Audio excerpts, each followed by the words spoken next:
Operation सिंदूर के बाद आपने भारत का दम देखा और इसके बाद आपने ये भी देखा कि जिस तुर्की को भारत ने सबसे मुश्किल समय पर एक दोस्त की तरह मदद की, वही तुर्की पाकिस्तान को भारतीय लोगों और भारत की सेना के खून बहाने के लिए जो है असला और बारूद जो है उसे दे रहा था। जिसके बाद अब भारत की जनता का गुस्सा तुर्की पर फूटा और बॉयकॉट तुर्की ने अब बहुत ज्यादा रफ्तार पकड़ ली है। जहां एक तरफ कारोबारियों ने तुर्की के खिलाफ बॉयकॉट का अभियान जो है छेड़ रखा है, इसे लेकर अब प्रधानमंत्री नरेंद्र मोदी को भी व्यापारियों द्वारा पत्र लिखा गया है। ये व्यापारी सेब व्यापारी हैं जिन्होंने हिमाचल प्रदेश के सेब व्यापारी हैं जिन्होंने प्रधानमंत्री नरेंद्र मोदी को पत्र लिख दिया है और कहा है कि इनके इंपोर्ट पर ही, यानी तुर्की द्वारा सेबों के इंपोर्ट पर ही रोक लगा दी जाए। और ऐसा होता है तो आपको बता दें कि तुर्की को 800 से 1000 करोड़ रुपए का जो है नुकसान झेलना पड़ेगा। इसी के साथ साथ आपको बता दें कि जेएनयू के बाद अब जामिया मिलिया इस्लामिया और कानपुर यूनिवर्सिटी ने भी तुर्की यूनिवर्सिटीज के खिलाफ बड़ा एक्शन लिया है और सारे करार जो थे इनके इसे तोड़ दिया है। तो बॉयकॉट तुर्की जो है वो लगातार रफ्तार पकड़ रहा है और भारत ऐसी स्थिति में एकजुट खड़ा है। भारत ने साफ जो है संदेश दे दिया है कि दुश्मन का दोस्त दुश्मन होता है और भारतीय उन्हें एक भी मौका अब नहीं देंगे कि वो पाकिस्तान को हमारे ही पैसे का इस्तेमाल करके हमारे ही खिलाफ असला और बारूद दे सके। अब ऐसे में क्या है पूरा माजरा, विस्तार से जानेंगे। सबसे पहले बात कर लेते हैं यूनिवर्सिटीज की।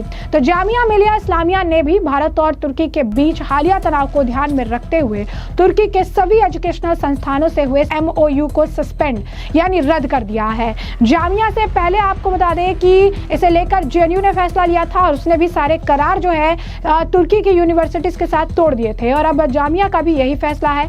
ऐसे समय में यह आया है जब जवाहरलाल नेहरू विश्वविद्यालय यानी जेएनयू ने भी तुर्की को इनोन यूनिवर्सिटी से MOU सस्पेंड करते हुए राष्ट्रीय सुरक्षा चिंताओं का हवाला दिया। There is absolutely involvement by Pakistan. There is no doubt about it. India has been the longest victim of terror.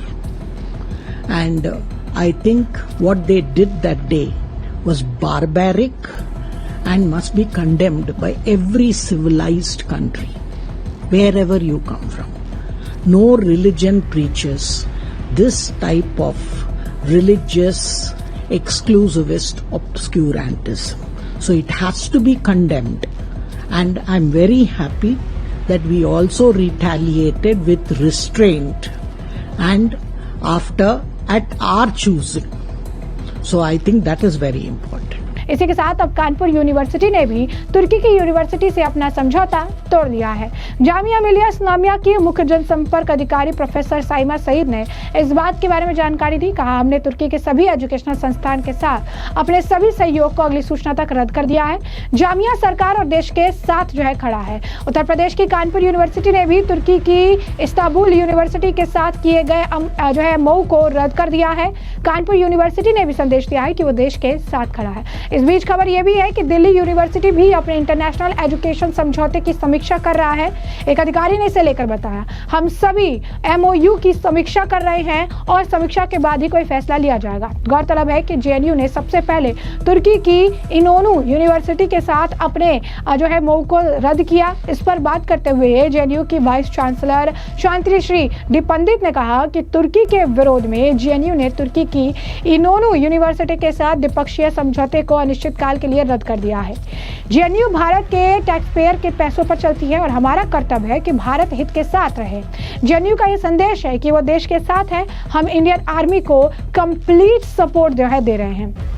आगे ये भी कहा गया कि जिसने हमारे दुश्मन देश का साथ दिया उसकी मदद हम उसे देश के संबंध रखना ठीक नहीं समझते, उसे बॉयकॉट करते हैं। 2025 फरवरी में ये समझौता हुआ था।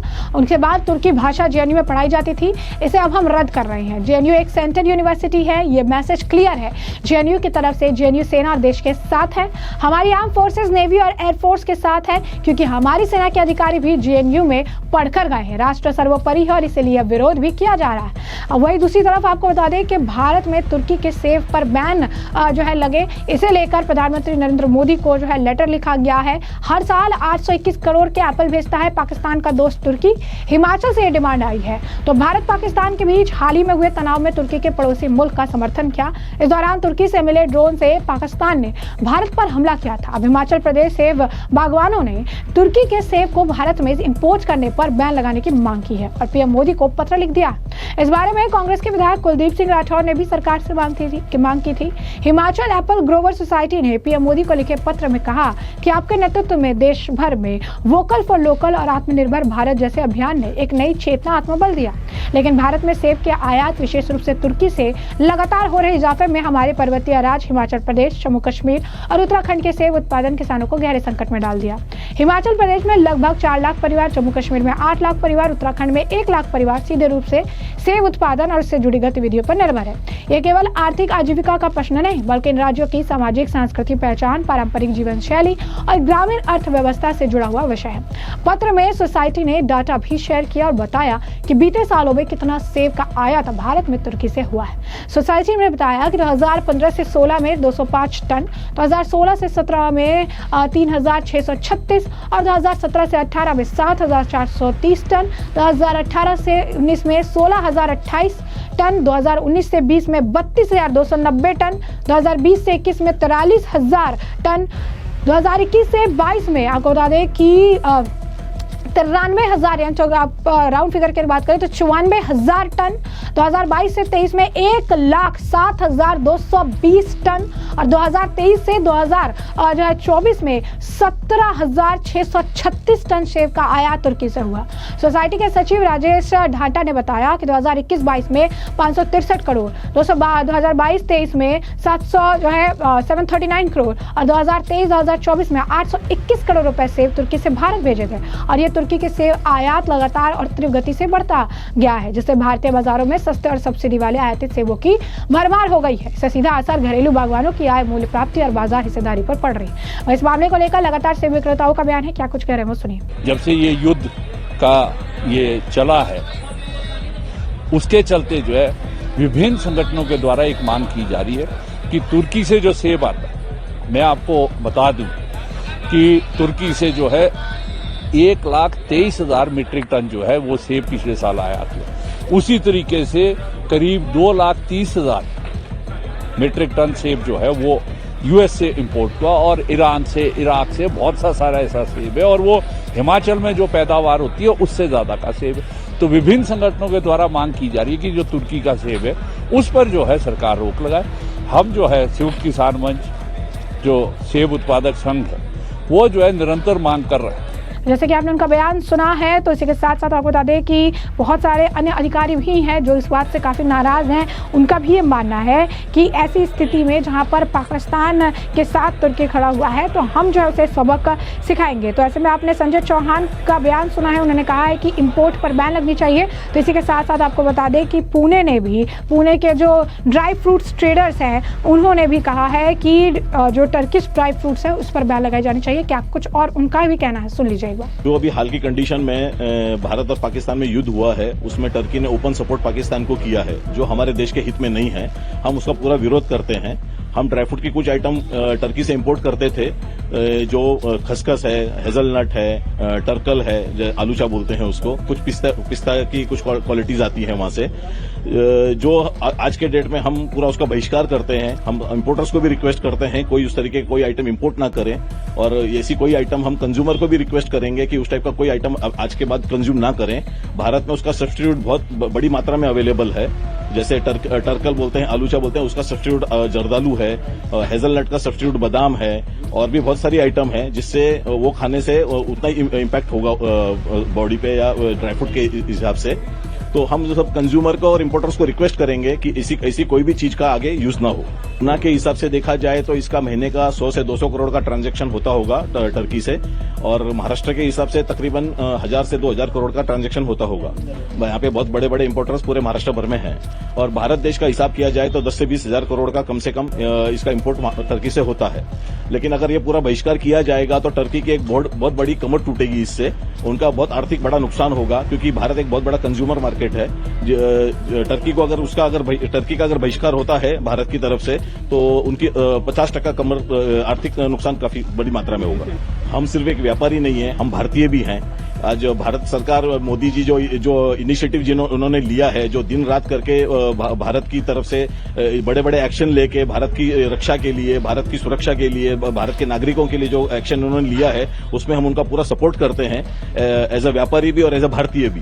तो इस वजह से हमारा पूरा रोष है टर्की के ऊपर और हम उनकी पूरी उनकी आइटम पे बहिष्कार करते हैं। एज ऑफ नाउ जो कुछ दिनों से तो देश में चल रहा है, पाकिस्तान के जो आतंकवादियों ने हमारे जो निर्दोष लोगों को मारा है अननेसेसरी, और उसका जवाब जब मोदी जी ने दिया है अपने तरीके से और देशवासियों के भावनाओं को ध्यान में रखते हुए, जब वो सब चल रहा था पूरा दुनिया शांत बैठा था, लेकिन टर्की अननेसेसरी बीच में आया, अननेसेसरी वो हमारे दुश्मन के साथ खड़ा हुआ है। लेकिन कुछ साल पहले या कुछ महीनों ही पहले जब वहाँ तकलीफ हुआ था, जब वहाँ भूकंप आया था, तो सबसे पहले मोदी जी और भारतवासियों ने वहाँ पर डॉक्टर भेजे, नर्स भेजे, पर फिर भी वो गद्दारी दिखा रहा है और दुश्मनी निभा रहा है। तो हम एज अ कस्टमर या जो भी लोग हैं, हम लोगों को ध्यान रखना चाहिए कि वहाँ प्रोडक्ट जो भी आते हैं वहाँ से टर्की से, उसका पूरी तरह से 100% बाइकआउट करना चाहिए। Boycott is the only one thing that we can stand. Boycott आप करेंगे, लेकिन जिस तरह होगा इसको नहीं, नुकसान नहीं होगा। हम उसके वजह से दूसरी चीज है, जैसे भी आजादी के समय भी क्या होता था कि गांधी जी ने जब बोला था कि हमको बाइकआउट करना है, तो वहाँ पर स्वदेशी प्रोडक्ट्स होते थे बहुत सारे, जो हमारे पास ऑप्शन है। तो अभी भी जो हमारे बड़े बड़े इंपोर्टर्स है, एक्सपोर्टर है, वो हमको ऑप्शन प्रोवाइड करेंगे, और हम भी एज अ ट्रेडर, हम भी जो एज अ रिटेलर है, हम हमारे जो कस्टमर्स को है उसका बाई प्रोडक्ट्स या उसका जो ऑप्शनल अच्छी तरह से और कम रेट पर प्रोवाइड करेंगे, ताकि हमारे देश में पैनिक ना फैले और कस्टमर को तकलीफ ना हो। मेरा तो एक ही राय है, जो मोदी जी के साथ है हम उनके साथ है, जो मोदी जी के साथ नहीं हम उनके साथ नहीं। और मैं टर्की की सभी आइटमों का निषेध करता हूँ। मेरे को कोई आइटम उनकी रखने में कोई इंटरेस्ट नहीं है। जो हमारे देश के साथ नहीं है हम उनके साथ नहीं है। इससे आपको लगता है आप निषेध करेंगे तो टर्की को इसका नुकसान होगा और टर्की को तो 100% इम्पैक्ट आएगा इन चीजों का। टर्की की इकोनॉमी पे भी फर्क पड़ेगा जब इंडिया उसका निषेध करेगा। आज इंडिया 140 करोड़ लोगों की जनसंख्या का देश है। जितना इम्पोर्ट इंडिया करता है कोई भी कंट्री करता नहीं है। अगर हमको वो लोग चैलेंज करते हैं किसी चीज के लिए, तो वो चैलेंज उनको रिवर्स बैक करना ही पड़ेगा। तो ऐसे में आपने तमाम बयान सुने हैं और इस मामले पर अब आपकी जो राय हो कमेंट सेक्शन में कमेंट करके जरूर से जरूर साझा करिएगा। धन्यवाद।